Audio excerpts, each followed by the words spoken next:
Hello दोस्तों, मैं अमन मिश्रा स्वागत करता हूं आपका अपने चैनल पे। हम लोग पढ़ रहे थे क्लास 12th का physics chapter number 1 electric charges and fields. कल हम लोगों ने चार्ज का जो प्रॉपर्टीज़ थे, जितने भी प्रॉपर्टीज़ थे उनके साथ क्या कर सकते हैं क्या नहीं कर सकते हैं, वो सारे हमने पढ़ लिए। आज हम लोग पढ़ने वाले हैं अगला टॉपिक जिसको कहते हैं कूलम्ब्स लॉ।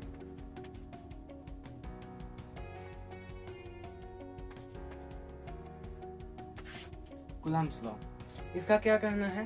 तो कूलम्ब्स लॉ का कहना है कि जो हमारा फोर्स होता है, जो दो चार्जेस के बीच में जो फोर्स होता है वो डायरेक्टली प्रोपोर्शनल होता है उन दोनों के चार्जेस का प्रोडक्ट का, और इन्वर्सली प्रोपोर्शनल होता है उन दोनों के बीच का डिस्टेंस का स्क्वायर का।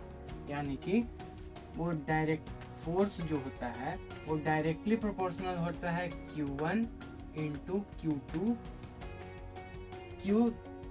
और Q1 और Q2 दोनों दो चार्जेस हैं जिनके बीच में फोर्स लग रहा है, और फोर्स जो होता है वो इन्वर्सली प्रोपोर्शनल होता है R के स्क्वायर का, यानी कि दोनों के बीच के स्क्वायर का।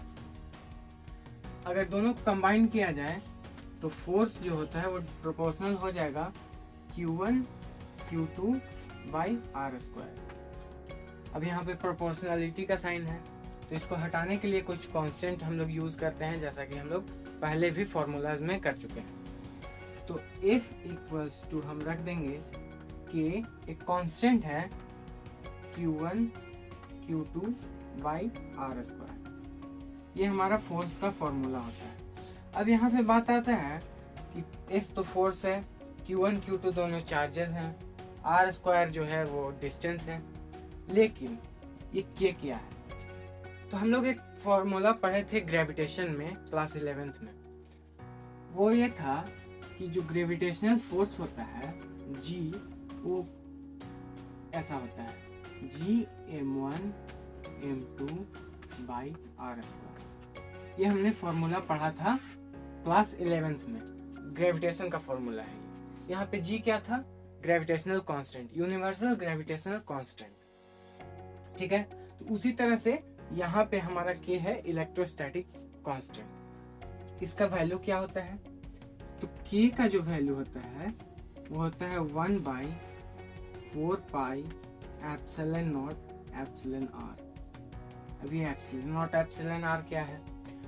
तो जान लीजिए कि हमारे जो मीडियम होता है, जैसे मेनली तो हमारा एयर मीडियम होगा, एयर यानी फ्री स्पेस, तो उसका परमिटिविटी जो होता है, परमिटिविटी एक टर्म होता है, वो होता है E नॉट। फ्री स्पेस का होता है E not for free space.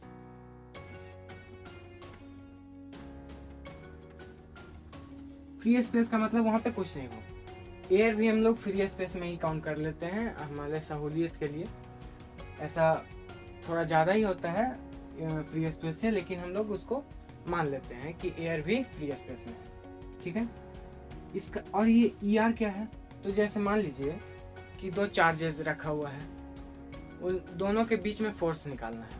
अब ऐसा तो है नहीं कि हर जगह पे आपको एयर ही मिल जाए, हो सकता है कभी वाटर में भी दे दे, हो सकता है कभी कोई भी लकड़ी है, लकड़ी का टुकड़ा है, अब इसके बीच में एक चार्ज है, इसके यहाँ एक चार्ज यहाँ है, तो हो सकता है यहाँ भी फोर्स आपको काउंट करने के दे दे कि यहाँ ये दोनों चार्ज में फोर्स कितना लग रहा है, ये बताओ। तो यहाँ तो फ्री स्पेस बीच में नहीं है, यहाँ तो लकड़ी है, तो इसका कैसे निकालेंगे? तो हर एक मटेरियल का एक ER होता है। ER क्या है? ER को हम लोग बोलते हैं रिलेटिव परमिटिविटी, रिलेटिव परमिटिविटी, या फिर डाइलेक्ट्रिक कांस्टेंट।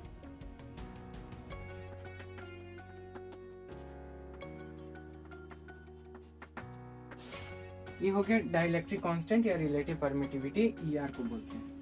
ER मान लीजिए एक तरह से एक रेशियो होता है जो कि हम लोग निकालते हैं फ्री स्पेस के कंपैरिजन में। तो वही अगर ER को हम बोलते हैं कि अगर ER, पहले मान लीजिए कि वैल्यू क्या होता है ER का। तो ER का मतलब होता है permittivity of material divided by permittivity of free space, यानी कि E नॉट। अगर हम ये वैल्यू को यहाँ पुट करेंगे तो ई नॉट कट जाएगा, बचेगा ई एम। यानी कि हम कुल मिला के सिर्फ जो मटेरियल है उसका परमिटिविटी यहाँ पे लिखते हैं, ठीक है। इसलिए यहाँ पे ई नॉट ई आर लिखा जाता है। अगर और जो फ्री स्पेस का अगर फ्री स्पेस में हम निकाल रहे हैं तो ई आर का वैल्यू 1 हो जाता है, क्योंकि यहाँ पे हम बताएं कि E R equals to E material by E naught. तो यहाँ पे अगर फ्री स्पेस के केस में देखेंगे तो ई आर बराबर हो जाएगा ई नॉट बाई ई नॉट 1। तो यहाँ पे फ्री स्पेस के फॉर्मूले में हम लोग ई आर नहीं लिखते हैं, डायरेक्ट ई नॉट से काम चलाते हैं। अब इतना बात तो समझ गए, पर इसका वैल्यू क्या होगा। हम फॉर्मूलाज लिखते हैं उसको क्वेश्चन में अप्लाई करने के लिए, तो वहाँ पे वैल्यू क्या पुट करेंगे। तो बात आता है कि 1/4 पाई एप्सिलॉन नॉट का वैल्यू क्या होगा। तो इसका वैल्यू हम लोग लिखते हैं 1/4 पाई एप्सिलॉन नॉट का वैल्यू हम लोग लिखते हैं 9 × 10⁹ न्यूटन मीटर स्क्वायर पर कूलम्ब स्क्वायर। यानी कि ये जो हमारा हो गया, ये k का वैल्यू हो गया जो कि फ्री स्पेस में है, ठीक है। अब बात आता है ई नॉट से इतना काम किए, ई नॉट का वैल्यू क्या होगा। तो ई नॉट का होगा वो होगा 8.85 × 10⁻⁻12 मीटर स्क्वायर पर न्यूटन कूलम्ब स्क्वायर।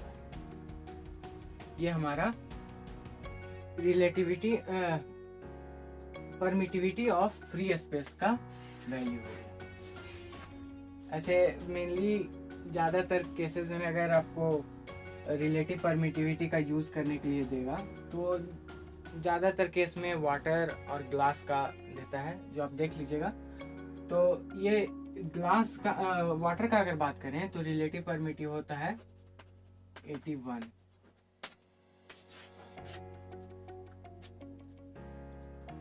यहाँ पे हो गया। बात आता है कि जो कूलम्ब्स लॉ है उसको वेक्टर फॉर्म में कैसे बनाएं। वेक्टर फॉर्म में करने का क्या मतलब है कि मान लिया अगर आपको चार्ज दिया हुआ है A और एक चार्ज दिया हुआ है B, ठीक है। ये इन दोनों का जो है वो वेक्टर फॉर्म में अगर देगा क्वेश्चन तो बोलेगा अगर ओरिजिन से इसका जो वेक्टर है, पोजीशन वेक्टर, वो कुछ दिया हुआ है, मान लिया R1 दिया हुआ है, इसका जो पोजीशन वेक्टर है वो R2 दिया हुआ है, तब कैसे निकालेंगे इन दोनों के बीच में फोर्स। अब इसको समझते हैं। तो पहले बात तो देखना होगा कि चार्ज जो है वो हमारा कैसा है। पहले बताए हैं कल ही कि जो दोनों चार्ज अगर सेम होगा, दोनों का जो साइन होगा सेम होगा, यानी दोनों पॉजिटिव होगा या दोनों निगेटिव होगा, तो दोनों एक दूसरे को रिपेल करेगा। और अगर अपोजिट साइन होगा तो दोनों एक दूसरे को अट्रैक्ट करेगा।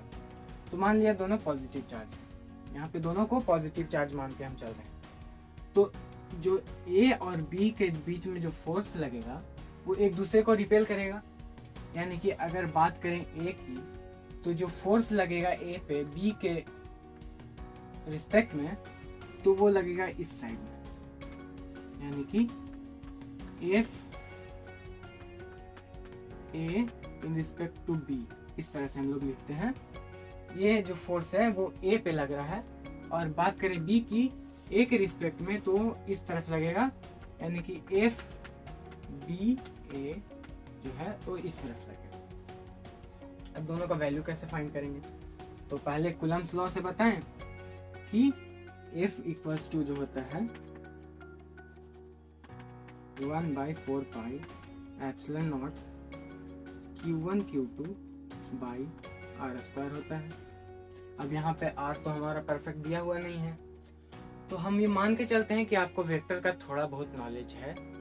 अगर पॉइंट A और पॉइंट B का अगर पोजीशन वेक्टर दिया हुआ है तो हम लोग उसको कैसे निकालते हैं, हम लोग निकालते हैं R2 माइनस R1।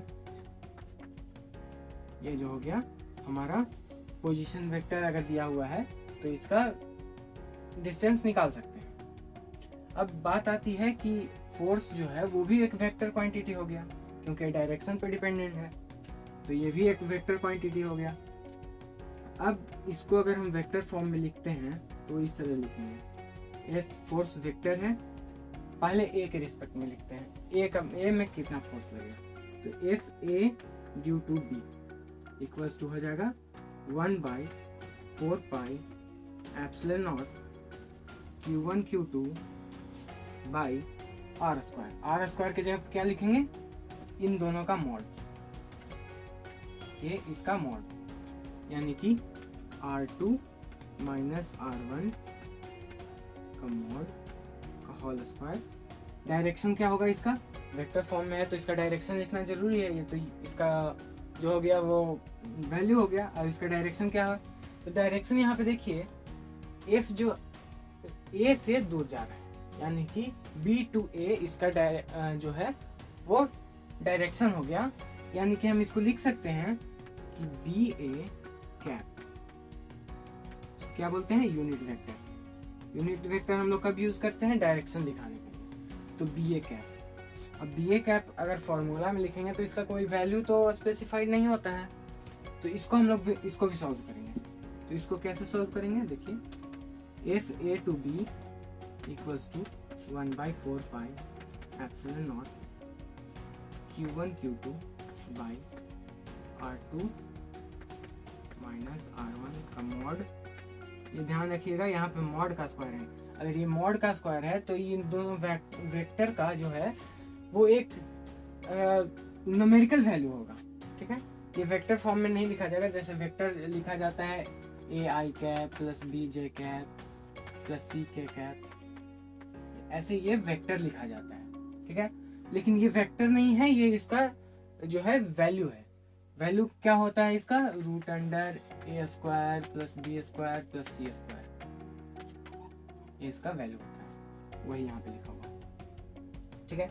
आगे समझते हैं बी कैप। अब बी कैप को कैसे तोड़ेंगे, तो एक और बात यहाँ पे वेक्टर के बारे में जानते हैं कि वेक्टर जो है, अगर आर वेक्टर दिया हुआ है तो इसका क्या मतलब, अगर तोड़ के इसको लिखें तो इसका मतलब होता है R mod into R cap. R cap जो है डायरेक्शन दिखा रहा है, आर मॉड उसका वैल्यू बता रहा है, ये दोनों मिला देंगे तो ये वेक्टर आर होगा। तो यहाँ पे दिया गया है हमको ए बी ए कैप, यानी कि ये जो आर कैप जो है उसी तरह से यहाँ बी कैप है, तो इसका आर कैप का वैल्यू यहाँ पे कैसे लिखा जा सकता है, आर कैप का वैल्यू लिखा जा सकता है ना R vector by mod R, ऐसा लिखा जा सकता है।